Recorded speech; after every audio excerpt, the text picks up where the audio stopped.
Getting anything for free can seem pretty attractive, and there are plenty of build your own website for free deals online that can really trip you up.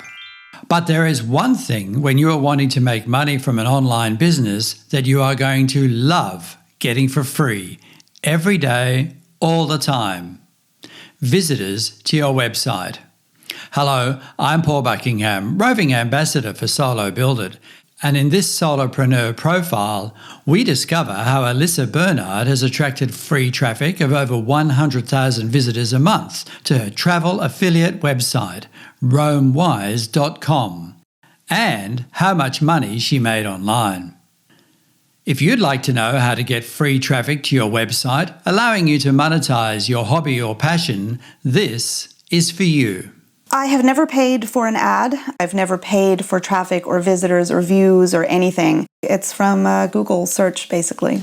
The icing on the cake is that Elyssa's income exceeds $100,000 a year and is growing. If Elyssa can do it with travel affiliate marketing, you can too, because all she had was her idea, her passion, commitment, and solo build it.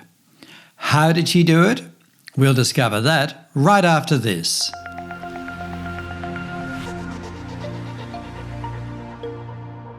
So how is it that a girl from Florida ends up in Rome with a site really as if you're a resident of Rome and an expert?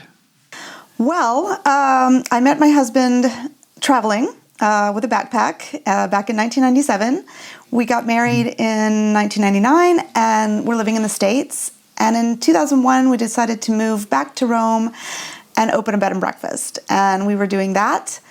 And at one point, a friend of mine said to me, you know, you could put Google ads on your hotel website and make a little bit of money. And I thought, oh, that's a terrible idea.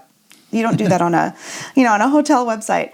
So I thought, we have this FAQ page on the website. Maybe I could expand that and make another little informational site and put Google ads there.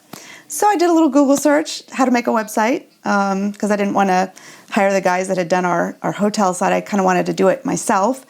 And what popped up, the first thing that popped up was another SBI user with her website, how to build a website. She talked about SBI. I watched the videos. I knew immediately this was the product for me. It was amazing. And I started building my website in 2009, and it's been 10 years, and here we are. To be honest, I didn't do the kind of research that I do today to see what other sites were out there. I was just sort of on my own, autopilot thinking, let me just take those FAQs and make its own site so I can put some Google ads on there and maybe make a little bit of money. But as it grew and I grew to realize there was a big demand for this kind of information, this kind of help. The real stuff people want to know, it's not just how to skip the line, but it's things like, are there Citibank ATMs in Rome? I mean, I knew these little nitty-gritty questions that people had. And where are the toilets and things like that? Yeah, where are the toilets? But not just where are the toilets. Why aren't there toilet seats? And how do I, wash my hands? Where's the pedal to turn the water on? Tipping, how not to get ripped off by taxis. So all the good fun stuff, like how to visit the Sistine Chapel and not wait in line, and that's pretty obvious. But even just the little things, how to order in a restaurant, things like that. I knew that people wanted to know that. Did you kind of think, oh, I've just got all this information, I'm just going to go thwomp, or did you follow some process to actually make it make sense? Well, one of the first things, you realize when you sign up with SBI is, like they say, this is not some quick, get-rich-quick scheme. There is a process. And following the action guide, which is absolutely key, and I even still rewatch it sometimes because it's so well laid out, I understood that I needed to have a plan. I needed to map out what the site was going to be. I used the tools that SBI gave me to help figure out how I was going to structure it, and all the tools SBI gave me to figure out how I would monetize, and it would start to come together. That's actually a lovely answer, and you've actually segued perfectly into what I actually want to focus on most. There are two areas that I particularly want to focus on in this interview. One of them is your traffic and how you get your traffic, and the other one is monetization, how you monetize, the online business. So let's look at traffic first, because it probably comes before making any money comes. You have somewhere between about 100 to 140,000 visitors a month, which is pretty amazing. Is that all organic, free traffic, or are you paying for ads for anything? I have never paid for an ad. For some reason, I have this in my head that I feel very strongly that my traffic should be organic. I feel that way about social media. I want growth to be organic. I've never paid for traffic or visitors or views or anything. I hope the content speaks for itself. I'm aware that there's nothing wrong really with sort of boosting, your visibility, maybe paying a little bit of something just to get seen more. But I like the idea that all of my traffic is real, it's organic. And I get a little bit of traffic from some of the, shall we say, social sites, very much from Pinterest, which is not a social site, as SBI taught me. It's more of a graphic, it's a visual search engine. But I've learned a lot about that from SBI and some of the social sites, but mostly it's organic. It's from Google search, basically. So I noticed with Pinterest, you have 69,000 views per month, which is no mean feat. Does that actually translate to traffic, or do people just come and look at the pretty pictures and go away? Well, I try to, again, learning from SBI to be relevant, think things out. You don't want to have just a Pinterest pin that doesn't do anything. So I try to make relevant pins that go to relevant pages, and I'm trying to pin them in the right way. I learned a lot of this from the Pinterest action guide that SBI created, and it's been a huge help. And yes, it does mean traffic. Looking at my Google Analytics, I can see that much of my, let's say, social traffic not from organic search, is coming from Facebook and Pinterest foremost. So yes, it does translate into actual traffic. Right. And so you talked about Facebook and Pinterest. Any other social platforms that you're working with? Well, I do post regularly on Twitter, and that's actually been pretty good for traffic. And I'm actually doing a little bit more now with some automated posts on Twitter using Buffer, and that surprisingly brings traffic. I don't like doing things like that. I don't like being, sort of one-to-one personable, but I do realize that sometimes, I've grown a lot, and since I've grown, the website has grown, I need to do some automated things. So there are some automated posts on Twitter that are bringing traffic. I do use Instagram just because it's popular with people who follow me. It doesn't actually translate that much into traffic, so I use it sparingly. And you're doing this all by yourself? Well, I will say, and I think this is a good thing, that since we began 10 years ago, and I say we because now my husband's doing this with me. We sold our B&B last year, and now he's working on it with me. This is a full-time job, and we have staff in the form of virtual assistants. So yeah, I have one person who's helping me put together the YouTube videos. I've got another virtual assistant in Serbia, and another virtual assistant in the UK. And yes, so we've started farming out some of the work because we're growing and we want to grow more, and it just makes sense to pay people to do the things that they're good at and free us up to do more of the creating, original content. It's interesting because what this must be doing is freeing you up to be more creative and more productive and actually drive the business further forward.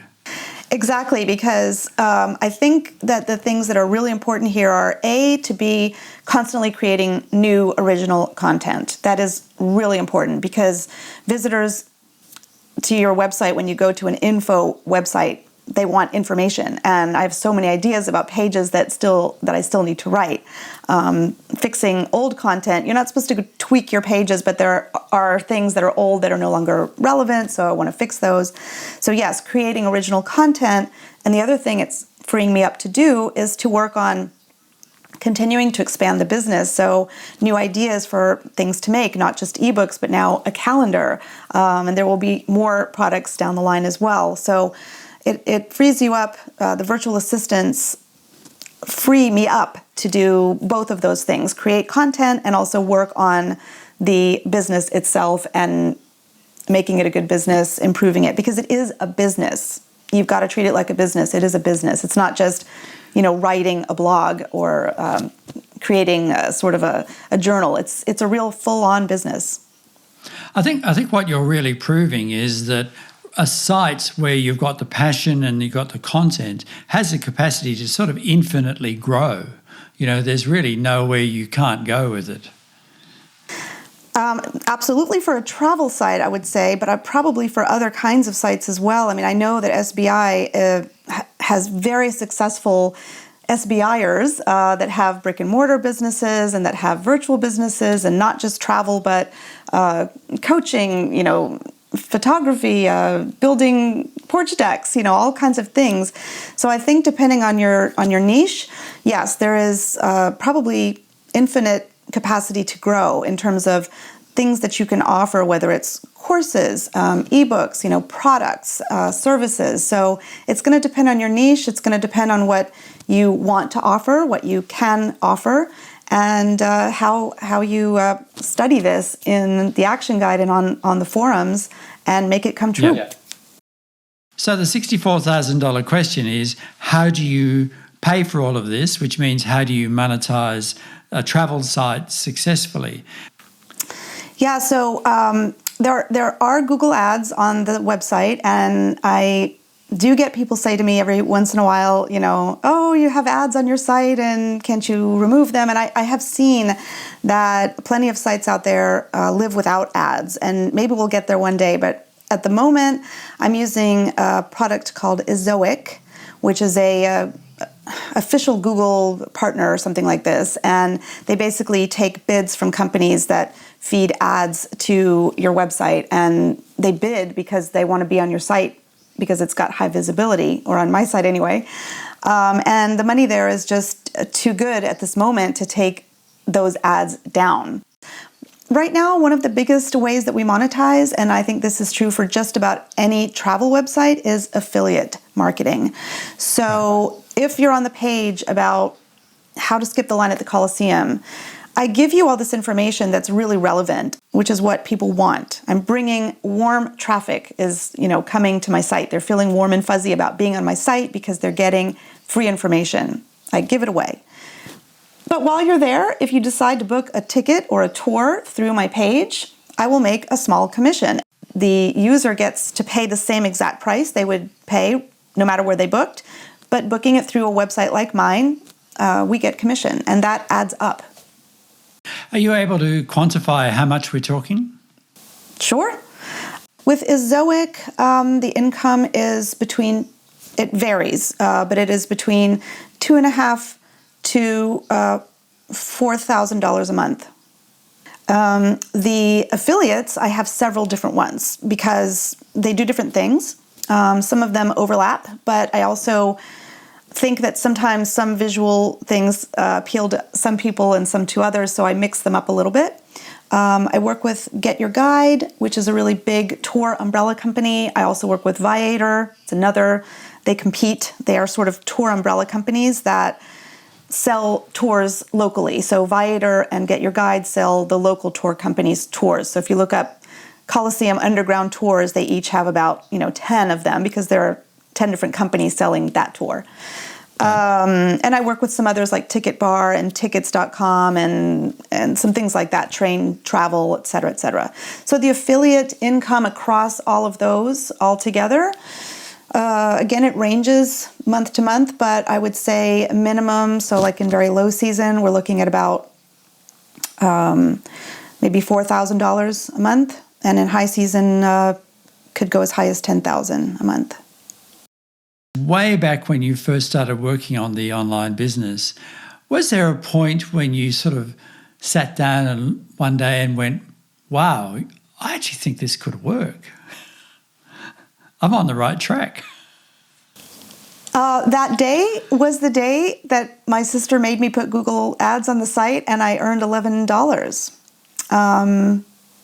I felt like I had barely scratched the surface. I'd barely begun. And in fact, writing 30 pages was hard work, to do it right and to put them together. None of those 30 pages look today like they did back then. But at the moment, I felt like I had done, some work, but not a lot. And here I was already earning money. All I did, it was so easy. I just put Google AdSense on there, and I earned $11 in a month. And I thought, this has nowhere to go but up. As pages grow, as traffic grows. That was my first sort of light bulb moment that it could really grow. And when you meet your friends from Florida, and they go, "What have you been doing for the last 10 years?" What do you say to them? How do you explain yourself? Honestly, every time I meet anybody and say that I have a website, of course, people call it a blog, which is okay. It's not really a blog, but I always get, well, how do you make money from that? People are curious. They want to know. So I'm writing that ebook, how to make a successful travel website. But yeah, it's not hard. It just, you have to be prepared to study. And I recommend SBI for this because SBI gives you all the tools, in the right order.